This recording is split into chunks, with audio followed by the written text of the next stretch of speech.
Bom dia, pessoal. Aí, ó só, eu tô revisando aqui os contatores, ó. Vou mexer manualmente para vocês verem, tá?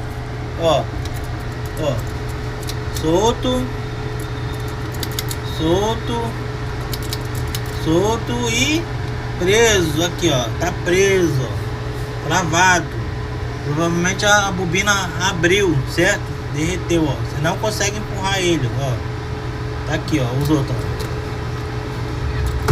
Por esse motivo aqui, ó, o compressor não funciona, que esse aqui é o contator do compressor 1, certo? Aí só o 2 está funcionando no sacrifício aqui, ok?